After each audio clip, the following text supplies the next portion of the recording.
அஸ்ஸலாமு அலைக்கும் வரஹ்மத்துல்லாஹி வபரகாத்துஹு. Welcome to Tamil Islamic remedy.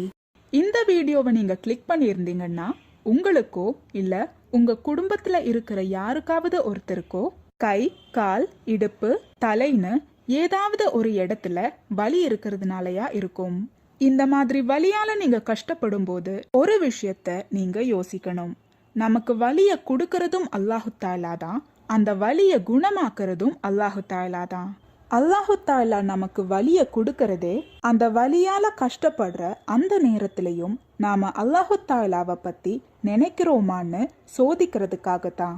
நபி ஸல்லல்லாஹு அலைஹி வஸல்லம் அவர்கள் கூறினார்கள், எல்லா நோய்களுக்கும் மருந்துள்ளது, அதனால் உங்கள் நோய்களுக்கான மருத்துவத்தை நீங்கள் செய்து கொள்ளுங்கள்.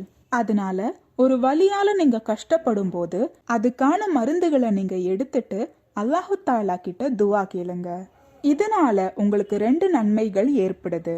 ஒன்னு, நீங்க அல்லாஹு தாலா கிட்ட இன்னும் அதிகமா நெருக்கமாகறீங்க.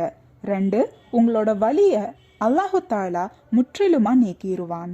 இன்னைக்கு நம்ம வீடியோல ஆயிஷா ரலியல்லாஹு தஆலா அன்ஹா அவர்கள் ரிப்போர்ட் பண்ண ஒரு ஹதீஸை தான் நம்ம பார்க்க போறோம்.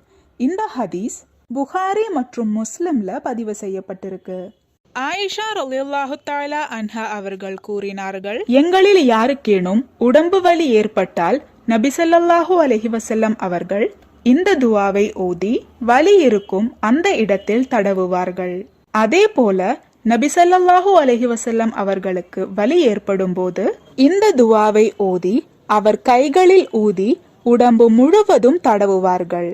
அந்த துஆ, அதுஹிபில் பஅஸா ரப்பன் நாசி வஷ்ஃபி அன்த ஷாஃபி லா ஷிஃபாஅ இல்லா ஷிஃபாஉக ஷிஃபாஉன் லா யுஆதிரு ஸகமா.